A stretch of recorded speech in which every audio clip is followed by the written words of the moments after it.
Right, I love dunking my donuts into more donuts, Cinderin. They bet on a troll warlord. Oh, you're How a hater. is that possible? You're always a hater. I'm trying to remember any game we've ever cast together where you're like, I think the troll team will win. It's always... Well, do they win? Like, honestly, Yes. if we could go through our casts, Yeah. I'm telling you, sub 20% win rate on troll. I'm not even exaggerating. It has to be that low. It always looks so bad when we cast. I don't know if it's us. Maybe it's confirmation bias and you're just looking for flaws in everything he does. He goes 20-1, you're like, he died. It was a bad troll performance. Well, the thing is, as we say every time, it's becoming a broken record. I love this hero. I just hate the ult. Like, I love playing this hero, but the ult is so kiteable. But now that you can use items... Might be different. Maybe that's enough. We'll see. We'll see. I'm excited to see the Riki. We did cast one game with a mid Riki. And Axe I have yet to see with the counter helix changes that the panel was talking about, where it's every X hits now instead of percentage based, which you could use to your advantage. And I think this is my most played hero this patch, actually, Axe. So we can go a little bit more in depth with that in a second. You have the same cosmetics on? I quickly... Do I? Oh, not the face, but the rest. Like an old man. So the thing that confused me a little bit in this draft, there's a couple of things. So first of all, the Tusk last pick, like the panel talked about for Dark Mago, like maybe you feel like you want to cover some bases here or there, but when you do go for that, I was just looking at Beast Coast heroes. They have Timber, Troll, and Tusk cores. There has to be heroes that have overlaps and are good against all three, or at least solid. And I just don't think Riki was necessarily the best option, but it might be like a comfort thing and what heroes they've been practicing with. You can't say that unless you have a hero. I think Necrophos would have been awesome this game, for example, right? Like, all the lane matchups are great. He would have scaled. He would have been able to kill Timber with his teammates. Okay. The OD ban obviously was very well warranted. That would have probably been Larl's preferred pick. I also think Venno could have been good. Venno mid? Yes, actually. It's not very common that is an amazing pick, but I actually think even that would have been great. We'll see. Maybe this Riki is going to look amazing, but I am very concerned with exactly what the panel talked about. Can they deal with Sacred? I think there's been games where Beast Coast have literally just won off of Sacred Timber. It's his best hero. He's very, very good at this. He's having a field day, probably. It's a first phase hero. It got, from my perspective, totally uncountered. So, let's see how that goes. Not only was that a first phase hero, but Phantom Lancer of all heroes was also first phase. And and he definitely got counterpicked. That's the difference. Well, right? yeah, of course. Like, you have to deal with the PL, but first two is very strange. What do you, as Mira might get first blooded? No, we'll just walk away. Whirling Death in the top lane in the meantime. Yatoro. Some good damage on trade Sacred some damage. Here. When Sacred hits level 3, this lane is not a kill anymore. But for now, they do have a chance of putting some pressure, especially with the Chain Lightning Harpy. Very nice creep to have here. So at least off to a good start here for Yatoro in the very early laning stage. Oh, he's going to get the courier. Nice job from Dark Mago. Nice shards. Indeed. Let's talk about Axe for a moment. So this hero, one of the things that makes Axe different now is obviously the Vanguard is cheaper. You get the cheaper Ring of Health. And I think the hero has a lot more kill potential very early on in the lane stage because of Blood Grenade. Let's see if Slinger gets away from this. Looks like they'll be A-okay. Because of Blood Grenade? Yeah. So what you do as Axe is you throw a Blood Grenade and you Battle Hunger, and the slow is so strong that you can keep chasing heroes for a very extended period of time and find kills. That's the first thing. You go Vanguard, and then, I mean, the build-up you do is probably common. You use some sort of boots into Blade Mail, Blink in some order most of the time. But the change to counter helix is really important when you play against melee cores, because now that you can reliably tell yourself when you're going to get a helix, you can play to your advantage with that in lane. You get your helix down to maybe needing 1 or 2 hits, you run into the troll and you attack him and you get creep wave aggro and you do some damage there. Right. And it also means that once you get the shard on this hero, which changes the cooldown to 0, if you're hitting multiple targets or somebody who hits really fast like Troll, you're going to be spinning like crazy. And obviously, against Troll, when he ults and he's super low, you're the only hero that can kill Troll through ult. You're talking about shard. Yeah. You can kill Troll through ulti as the only hero in Dota. So that is obviously a huge part of why this matchup is so Axe favored. So a lot of things to look out for. And this time around, the CS looking way healthier for Beast Coast than the last game, so already that is good news for them. Yep, they are on top of every other lane just by a little bit.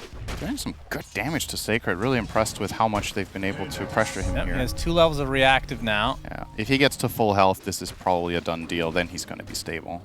And one of the luxuries and what you see a lot of teams do right now is they play offlane instead by Vanguard. And one of the really powerful things about that is you can take your position 4 and just send it through the gate and kill bot, right? And Timbersaw inherently has the advantage this game that he doesn't even need to buy Vanguard because it's such a good Timber game. So he's actually able to be left alone now at minute 4. And if Stinger sees any opportunity to TP mid or to gate bottom, there are kills aplenty in both lanes that are available to him. Sacred's still not up to full health though. Maybe I'm underestimating how much pressure thing, but this damn Chain Lightning Harpy is destroying him. Yeah, actually, it's out of. Maybe it's not as easy as I would have thought. We'll see. This creep seems Still getting his levels, still getting his CS. I think Maiden should Frostbite and kill the Harpy if possible. Like that's just I'm sure that they would want to do that. Yeah, but he's playing it at max range. Glimpse back. K1 gonna aggress onto Mira, and that is gonna be first blood finally. This one goes to Troll. If Collapse can get this kill though, that is also quite big. Punched him in the back. He is approaching his, I assume, Vanguard. Yeah, has the Ring of Health, and Vanguard is equipped. So a sub 5, I know it's been nerfed in both price, well I guess that's a buff, the price has gone down, but it is a little bit worse than before. But still, sub 5 minutes is ridiculous. Sacred getting chased. And Lightning Harpy. Yatoro wants to keep going. That's the Blood Grenade as well. Sacred getting extremely low. But Yatoro getting blocked by his own illusion a bit there. And Sacred able to walk away. I guess Stinger actually can't leave him alone specifically because of the Chain Lightning Harpy. It's... I don't know how big a percentage of the damage Sacred has taken in this lane has been from that, but it's... Nice telekinesis back into the tier 1 collapse. Quite a bit of damage though. Vanguard that level too 2 strong. Helix. Yeah, but now he's quite low, so has to be a little careful. Damn. Can we just talk about how much Dark Mago has been destroying Laurel mid? And keep in mind, this was the last pick of Spirit, right? He's 19-3 against 31 for 7. Tusk obviously great against melee heroes, so will be likely to get an advantage, but has been doing very convincingly here. Nice ward will prevent this gank from being a success, so Tusk will head back to mid. And Sacred, he came to the lane with full HP, but he's already getting bursted. Another Blood Grenade there, as Sacred finally uses the Whirling Death, but it looks like he's just going to get ticked out here. So nice kill. Dude, actually gets that one. I'm so surprised how much they bully him. I know Chen is strong, but this is surprising. I wonder if he needs to change his item build up. He's not looking at Vanguard. He's looking at double Bracer Soul Ring, which is his standard, but I think he's surprised too. And the thing about this is obviously a big part of how Beast Coast tailored their game plan was around this Timbersaw having a good start, but if they don't get that... Oh, the glimpse into the call. Beautifully done. Schofield getting really low. He goes down to Mira's right click, but now Collapse stuck inside the shards from Dark Mago, who's made his transition over. They end up netting themselves a big kill into Collapse. 1K lead here for Team Spirit early on. Yep. His Sacred has come back to lane, and well, they're still beating the crap out of him, apparently. He seems quite squishy, all things considered. He's going to get chased onto the tower, but will live. Okay. I'm learning something. Yeah, this quite a bit of damage. I don't know. This is... I mean, what did they change with Penitence? Anything? They nerfed it this patch. Oh. K1, okay, gets glimpsed back into the kinetic field and smoke screen. Gets called, and not quite level 6 is collapsed, but they should be able to finish him off nonetheless, and they do, as Laurel makes his rotation. And remember, with that ult change for the Ricky, you'll be getting more XP for every, I was going to say every gold, but every kill or assist that you take part in. So we'll see how much that is able to snowball him. Nice dodge there from Spirit. Again, just good information gathering. They avoid getting ganked by Mago. He just got 4 bounty runes. He got 2. He bottled them. 3 bounty runes. It's 2. 2 bounty runes. Yep. Dark Mago. Smoke screen. It's going to be okay. Quite a bit of damage. It's off the snowball. He doesn't have any and the Walrus Munch Maposhka continue to right click, but Dark Mago very fast indeed. He did pop the regen though, so has to doesn't get full value out of that. But yeah, this top move not successful. He does find the 2 bounty runes like you said, which is decent, but Would have loved to go there. At the very least, it alleviated some pressure. So now Sacred is level 5. Chooses not to go 3 in reactive, though. He actually went 1-2-2. Nice glimpse. Oh, into the Centaur Stomp, and Stinger's just donezo. Sacred, okay, he's level 5 now. Is he going to survive? Yeah. Inside the kinetic field. Has the 2 in Timber Chain. The 1-2-2 build. And considering that they got off to such a good start in this lane from Team Spirit, like, normally you'd be out of this lane, right? That's at least what you were anticipating, that they'd have to leave Timber to his own devices to at least some degree. But they've kind of delayed that normal occurrence. Yeah, because usually at this point in time, PL has to jungle because the Terrorblade is destroying him with level 6 and mana boots, but they've slowed him down so much that Yatoro is still able to play the lane. Despite that, Troll is still top net worth. Like, PL has had an outstanding time because the expectation of how this lane would go has definitely been exceeded as far as I'm concerned. But the Troll has been having a wonderful lane as well. So as much as we've been highlighting that one, that top lane, K1, still looking very hot as well. 51 and 13. So let's look at the potential item upgrades, what people are going to be going for. So Troll, Battle Fury, no big surprise. The PL, Diffusal, again, no big surprise. I mean, this is very cookie cutter. Diffusal, Manta, I assume Heart after that. As Sacred, not a whole lot of mana to speak of. Dark Mago makes his transition over, though. Snowball hits only onto 1, but they'll clean up Mira very easily. Yataro continue to get chased, but they're going to turn their sights on Maposhka instead as the PL TPs out successfully.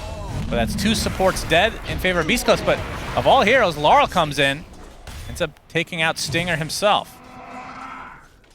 That's still really good timing from the Tusk, and the Snowball and Shard combo there perfectly placed.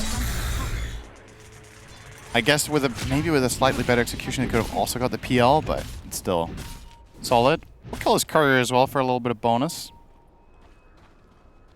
Finding another bounty.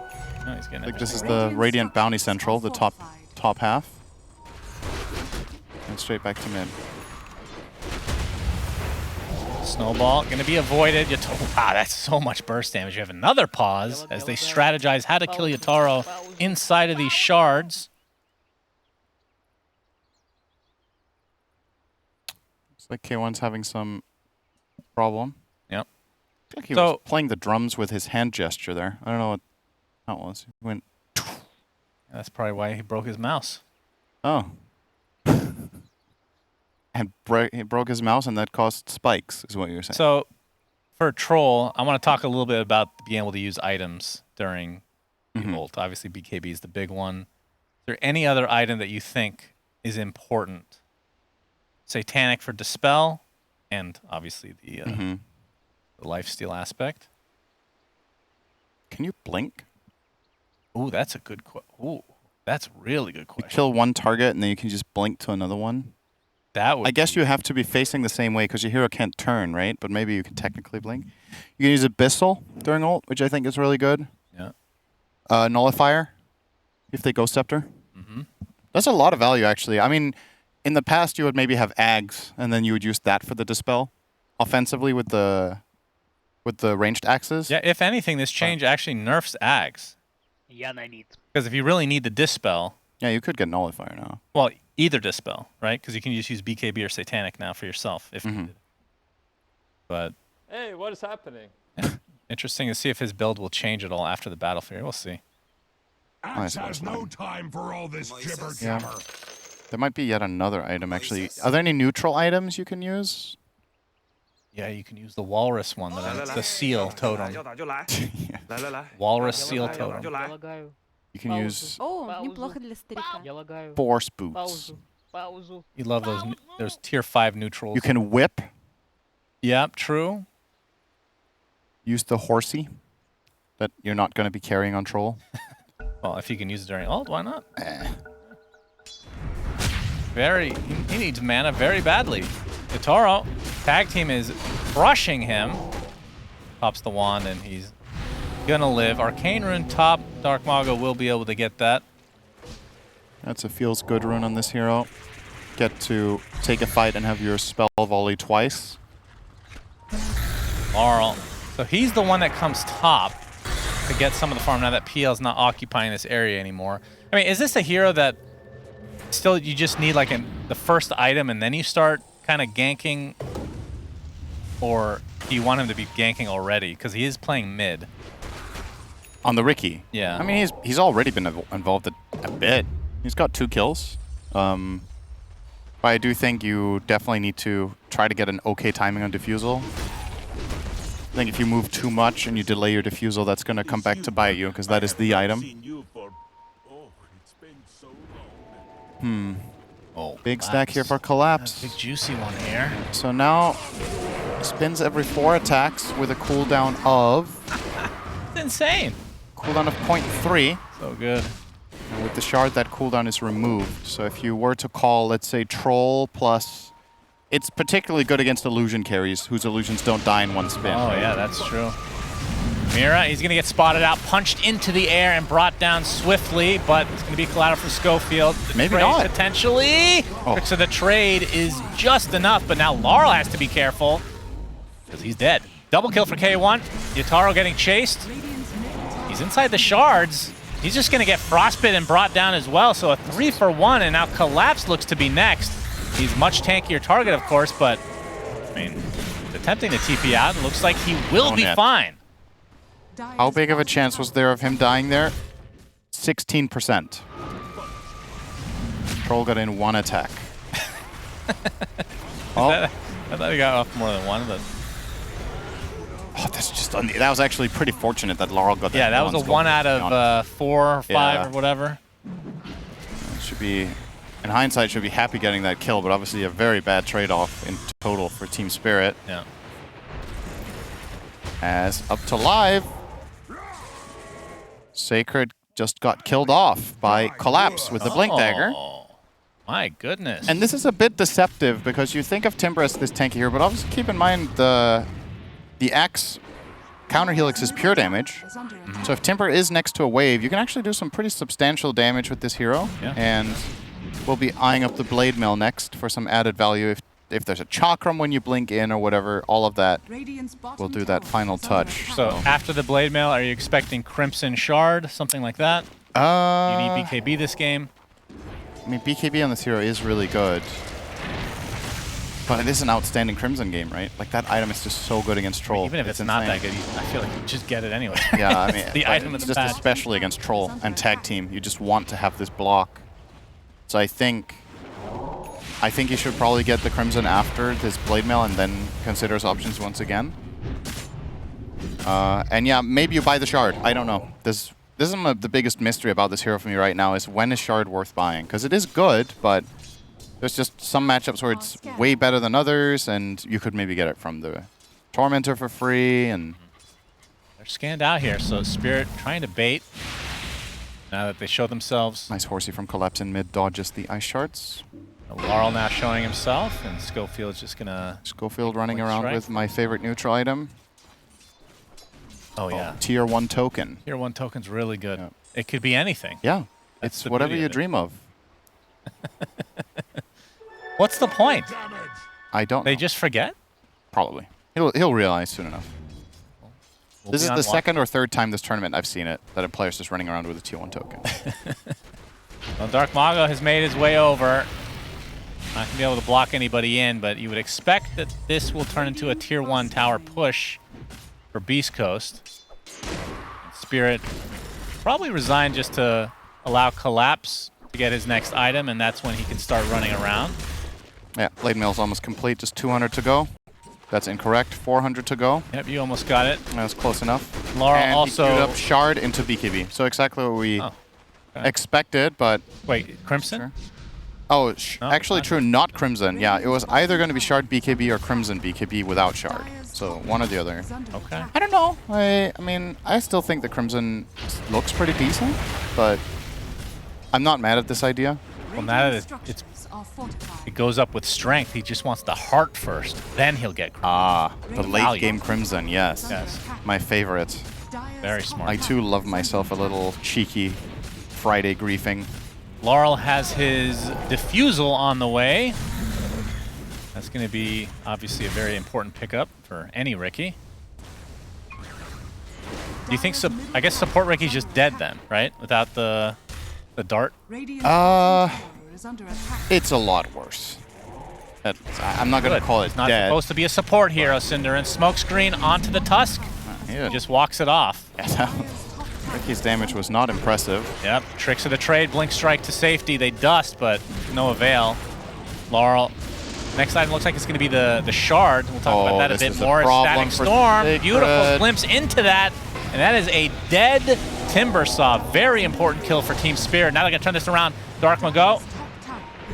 Let's get off his snowball and then blinks out to safety. Surprisingly, he did not get hit by the tricks of the trade to cancel that. And Stinger's getting pursued. Nice call from Collapse. Gets the one. Looking for more dunks. Double kill for him. More stacks aplenty. And K1, he's going to pop his BKB. He wants to fight. He actually uses the battle trance as well. And Collapse just trying to kite him, but he's going to get netted up. Gets off the call just to be able to stay alive a little bit longer, but K1 does find the kill. And the buyback from Dark Mago wants to try to finish off this fight in style as Laurel.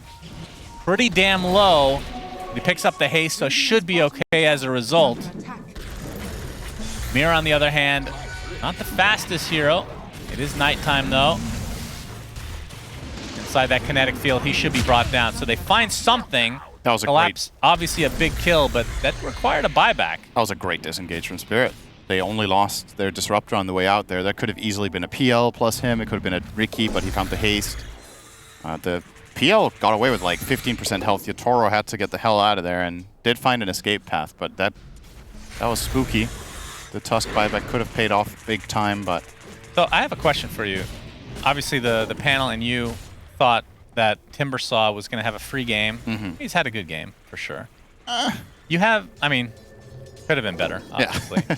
You have, I don't know if it was as mentioned, you have 2 defusal carriers on Spirit. That's true. Is that a big deal against Timber? Later on, yes, because you can drain his mana and just leave him alone. If your lineup can't kill him, you can at least make him useless. You just burn all his mana and just, like, lol and go kill the other heroes. Right. But that's when you buy Ags, right? Yeah. You just leave him alone. Well, that costs 200 mana to activate. So you cast it first. Yeah, cast it and then go in. Yeah. Cast it before your mana gets drained. That's yeah, it's definitely something to keep in mind. I still think Sacred can find meaningful impact until that point, and he also has Soul Ring +1, so even if he gets drained entirely, he can at least get 1 spell volley off in the middle of the fight, which can make a big difference if done well. But yeah, at this point in time, when this game started out and I looked at the draft, I would have thought Timber would be top 2 net worth right now, or at least top 3. Like maybe he's behind the 2 carries, but he would be well above the others, and he's not, right? Like he's tied with the Tusk. So in that regard, things definitely went better for Spirit than I expected. But they're still kind of struggling to take convincing fights, and I think Yotaro needs to get bigger for that. He's currently 5th, which is quite a rare sight, really, for Spirit to have him. Now he just bounced up to 3rd because they're all so close. But the gap, look at the Troll being ahead 4,000 over the PL. Yeah. Is pretty ridiculous. And the fact that the gold is even is just a testament to how fat the supports are on Spirit. The Chen sitting on 7k net worth. Well, every time you take over a creep, you get the bounty now for somebody. True. Yep. Kind of insane. Mini Midas. But yeah, very even game. But when you look at the net worth and just the lead that K1 has, that could spell doom for Spirit. They don't have the answers. But it is a troll that you can kite. Like, you can do. Sometimes troll is the most frustrating hero to play, especially when you're playing against people that are good at the game. Yeah, they have some decent tools. They have Glimpse when he's out of BKB. They have Smokescreen. They have Act Call, which is always going to be a problem. And you can always itemize. Yeah. Of course, Halberd is a possibility for the Axe, maybe at some point. Yules are great if you can get that on supports, but not the best Yules supports in the world. Disruptor and Chen. Radiant structures are fortified. Yeah, K1. When K1 gets a map to play, he is just He's one of the best. So at Yule's farming, actually if might not be the best. Yule's might be Solution. technically in some situations better against Troll than it was before, because before you kind of had to BKB into battle trance. Now if you want a battle trance, you can BKB later, but if you get Yule's, then you're screwed, right? So Yeah, it's kind of a weird dichotomy. Yataro, that's a lot of damage from the Chakram. Fadebolt to follow, just gonna get right-clicked down by K1. He was holding his doppelganger the whole time. I think he had it, but he did. He wanted to use it at the right time, and then he got flanked by a frostbite he just flat out wasn't expecting there. So nice angle that they find here, Beast Coast, and this is going to be tier 1 tower, and maybe Roche. I mean, the Dire lineup doesn't seem that dangerous to 5v5 into if you have all your stuff and you're well positioned and a vision. I don't know if they can really do anything about it. The tier 2 tower taken out. Laurel doing some damage to Tusk, and here comes Collapse with the big call with Blade Mail and the choppity chop. They almost didn't get him. This Riki damage is quite pitiful right now, to be honest. I mean, he is pretty poor, so this kill helps him out a little bit. And the glimpse back. Schofield inside the kinetic field, and Collapse, another call and another chop. Get that armor. Disgusting. Yeah, he has 5 stacks. 5 and stacks right now, and he does have the shard already. Yep, and can get the level 20 talent for extra armor as well. Radiant's bottom tower Stinger. is under attack. Gets gone on by Laurel. On the other side of the tree line, tricks of the trade, smoke screen, and one more attack. Wow, that just snowballed the crap out of one kill to the next to tier 2 tower. Indeed. All right. I That's wonder, how it's done. Yeah, I mean, the closest comparison I can think of with a hero like this is Bounty Hunter that you snowball, but it's only with one hero where you're getting extra XP, right? So it's not like it's shared, Yeah. but Bottom tower is under to some degree, it's the same idea. Actually, wait, K1 went Ags. Okay. Very cool. So Ags, one of the coolest items on Troll, dispel everything. Melee axes will dispel yourself. Why is that Range good here? axes will dispel the enemies of buffs, and it lowers the cooldown dramatically. Am I for missing willing something? Why is this good here? It's against PL, theoretically, it's good. Just because you can remove the diffusal. Well, not just, no. You constant mischance on all the illusions. Oh, you just mean the cooldown reduction. Yeah. Yeah, okay. The dispel, yeah, Is not that really. I'm just looking at the dispels, right? Because it's like, yeah, the cooldown reduction is definitely very good against. Maybe that's just enough to justify it. Like that's all you need, because the dispels are just not good this game, right? Yeah. You can remove penitence. Yeah, that's... Timbersaw got wrecked by penalties. Yeah, I mean, I don't know, but yeah, you're right. He just wants a little cooldown on the axes against PL. Interesting though, prioritizing this early. Yeah. This is normally like something like we've This seen is like the something you get magic from damage Roche. build trolls before, but this is tower is under attack. kind of early pickup for a more physical troll. See how it works out. Definitely a well worth it in that core versus core matchup. So it's very good against one hero, not so good against the rest. Does that justify it? We'll see. Radiant's bottom tower is under And now he's going to go for Abyssal Blade. Gets the Vanguard first. Laurel has his shard, by the way, so let's quickly talk about that. That's the smoke screen upgrade, Yeah. where any targets underneath will be given minus armor, but in addition to that, as the Tormentor is going to be taken out by Team Spirit, see who gets the shard. Disruptor. Disruptor, That's okay, the that's long range one. at long range and extra 2 strikes, and you can put it on the ground, which is kind of whatever. Yeah, the Riki Shard, -6 armor to the targets inside Smokescreen, and you cannot be targeted by any allied abilities that are single target. You can still get healed by Chen, for example, with Mech and Hand of God, but they can't force step you. They can't glimmer you. Well, Chen's on his team. Yeah, this is an example, but you're right. But you're correct. Chen cannot heal Beast Coast, Yes, as far as I know. you're my best friend. You always make me look so good. Good. I would have done the exact same for you, just so you know. Well, if you wanted to use an example, you could have just said Arcane Aura. Still affects that. True. I'm just think about what you guys say. I get Don't pull you. me. You can snowball through the smokescreen and pick people up. Yeah, that's I think. fair. So they do technically have a save, Yeah. but that's it's a hard. bit of a stretch. That's really hard. But yeah, I'm and interested Rubik to can't see how this works. telekinesis him out. That's the one. The Rubik Shard wouldn't be able to save people in the smokescreen. Right. So theoretically, this is good against non-supports because they're not going to have 4 stats. Yes. Right. The Rubik just picked up 1, so Rubik can save himself. exactly. But if Riki smokescreens the troll and you would want to lift him out with this Rubik or if he smoke screens, Well, the Tusk in particular. That's the other thing. Yeah, Tusk does not have BKB yet, Close, so there's a actually. timing here. Troll already has BKB, so it might not affect him theoretically. So I guess all in all, the main Timber. hero it's good against here is the Timber. Yes. Because he will not buy Force Staff, and he will not buy BKB until later. He's eyeing up the Ags right now. All right. Which Let's try. I feel like this item is really good in the right situation, but I don't know how good it is when you buy it this late. Like, anecdotally, I played against it one game, and it was a Timber who rushed it and got it like minute 12, and then it was insane, because we had a lineup with 4 melee heroes, and he would just pop it, run into us 12 minutes in, 1,000 damage magic nuke is pretty insane. But this late in the game, the heroes have more items to dodge it, they're tankier, and it hasn't really scaled much, so I'm not sure how good it is here. I think something like a Shiva's would possibly just be flat out better. Having the healing reduction against Chen, having the AoE slow against the PL, and keeping Ricky in place, being tankier yourself. There's a lot of benefits to an item like that here. As Roche will be killed and grabbed by K1, so it was just a matter of time. Seemed like they wanted to wait until it was nighttime. They're just more comfortable fighting it in the top half of the map. Makes sense with the control they had of the lane push. So Laurel forced to go for a Manta style just because of the nets from Troll Warlord. What a weird gold network discrepancy, actually, if you look at it. Top one by far is the Troll. By and then 5k. it's quite a drop-off till his next ally. Yeah, that's quite fair. I mean, K1 might be able to 1v5 this. We'll see how strong Troll is in this patch. As you can see, Yatoro pressuring the bottom lane, so we'll see if this forces anybody back from Beast Coast. They have the siege there as well, so they can't just ignore this. Yeah, Stinger's going to have to go, which means the rest of Beast Coast will have to hightail away from that top lane. Every time I see this cosmetic on Ricky, I think he's empowered. I have to double check if there's a magnet. Looks really strange. Tricks of the trade. Okay, smoke screen onto Troll, but Laurel's the one that has to be careful.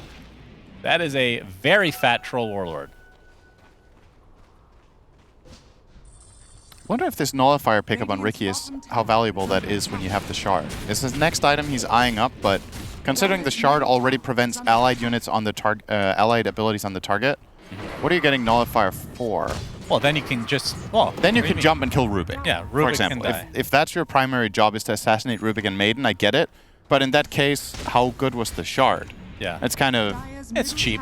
Yeah, I guess. I mean, it's... But no, that's... It still has that's a its good- uses in other situations. It gives you more options. I suppose that's one way of looking at it. All right, K1. They're Here going to have comes. to respond to this. A glimpse doesn't do too much. Pop fort. Dire's structures are fortified. K1's just going to wait it out. And go again. Absolutely. Okay. What can they do against this Troll? Smokescreen's going to be a bit annoying, I guess. But he can just go ranged. He keeps going back into melee form. All right, there you go. There's the collapse initiation, but the snowball save, beautifully done. They're going to go into collapse, though. Spamming those whirling axes. Troll already at half HP, has to be careful. Pops the BKB and the battle trance. Actually, it still has the battle trance, sorry, but Crimson Guard doing a lot of damage mitigation as K1 getting saved again via the snowball. Do they have enough to finally finish him off? They do, but that's just the Aegis. Dark Mago, his BKB is already expended. Has to be careful. They have the Troll Warlord in their sights inside this kinetic field. All these illusions just decimating him. Collapse with another beautiful initiation, and the raid boss has died. 70 seconds of no Troll. 2 dead now for Beast Coast as the rest look to fall. Schofield just standing in place. Okay, he's dead. Very good. 3 dead in favor of Spirit, and they hold beautifully. That was a game-winning fight, just straight up. You were 3k ahead, now you're 8k up. You killed Aegis, you killed Troll again, and the key thing that happens there is the Troll is hitting, and they get this nice axe call and force the fight into their base. In the meantime, Laurel killed the Rubik in the back line. Too. Okay. Snowball for the time being, and able to blink out. You're gonna continue? He's gonna reach here. Okay. He's fine. But yeah, you kind of understand from Beast Coast perspective. Oh! That's okay. That was a glimpse on the CM. I thought for a second that was on Yeah. this Tusk. Same. But you can understand from Beast Coast perspective why they felt a bit forced to go high ground with this Aegis. If they don't use it for anything, maybe they feel like the scaling wars is being lost. Radiant's middle tower has fallen. But yeah, that hold was just flawless. They lost nothing. They forced a buyback on the Rubik. They kill him twice. They kill Troll twice. Maiden Tusk, the whole shebang. Yeah, that is a fight that I think regardless of the outcome here, Beast Coast will be watching on replay again later to figure out what the hell happened. The K1, I mean, he's still way top net worth, but nobody is even remotely close on his team. Here's the initiation, but a counter initiation now from Collapse. He pops that blade mail, so the BKB doing work for K1. Gets the bash off as well, but now he has to turn his sights onto somebody else. He's inside that smoke screen, has to be careful. Has the battle chance, will have to use it now, but he just gets chopped down. That's the big counter that you talked about pre-game. So dead Troll Warlord for a full minute, and now they're turning their sights onto the Timber. Choppity chop, double kill for Collapse, and that suddenly the game might just end. Yeah. This is insane how fast of a turnaround this was. They just gained They were 12. just on the joining to go high ground like 2 minutes ago. They gained 12k net worth in 2 minutes, literally. That's a good 6k GPM. That's pretty nice. Oh, okay. He misses the call this But time. it's just notice how little damage the Troll is dealing to Axe. He blink calls him, pops the Crimson Guard, and he takes 0. Yeah. Because the Crimson is blocking like around 100 something, and on top of that, Axe has 26 armor, and it's only going to be more. Actually, he took the Calling Blade damage talent, so I thought maybe he was going to take even more armor with the stacking talent for a bonus 8. But no, he's just going to get more damage on the ult, gives him more freedom to kill the, well, anyone, but obviously the Troll is the primary target. And this counter pick has just worked wonderfully for them. It's really been the name of the game. Axe has proven to be very valuable, and this would be the second game in a row that Spirit pick a hero for the first time this tournament out of any team and would win both. That's some peak creativity right there. Yeah, for sure. Very I mean, nice. that's the beauty of these new patches. You pick something that looks crazy, and then people realize, hey, maybe it's good. I mean, we saw Ogre last game. So the most impressive thing is identifying it, right? Because it's very easy to fall into a mindset of, okay, there's this subset of like 5 to 10 heroes in most positions that all the teams play, that you definitely have an eye on and you practice too. But it's identifying that this is the game for Ogre. This is the game for Axe. That's the most impressive. Laura looking for Stinger. It has the double damage. Tree line blocking him. Rubik is dead. And Ricky kills Maiden. That was 2 shot from the Tricks because of the Aghanim Scepter. Disgusting, disgusting display from Team Spirit. Dark Mago, his BKB won't help. And now Team Spirit right on the doorstep to try to get a second set of racks. And maybe even GG here.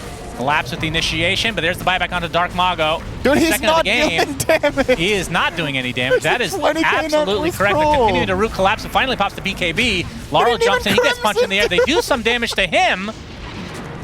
They can't catch up now. Oh, there's the Timbersaw with the big bad reactive armor. 4 seconds away. Uses the totem seal, horse totem, whatever the hell it's called. Okay, that did some damage to Laura, but it's not enough to actually get the kill. And now he's inside that static storm as Team Spirit looking for a reinitiation. As the kiting continues onto Troll Warlord. Confirmation bias, my ass, Cinderin. Gets the Bloodthorn. Lara with the tricks of the trade finishes off the Rubik easily. Big call onto the Troll Warlord K1. Pops the BKB. He's going to get chopped in a second here. Pops his ult and chopped. I mean, this is just over. It is absolutely over. Yeah. GGs are called. Team Spirit 2-0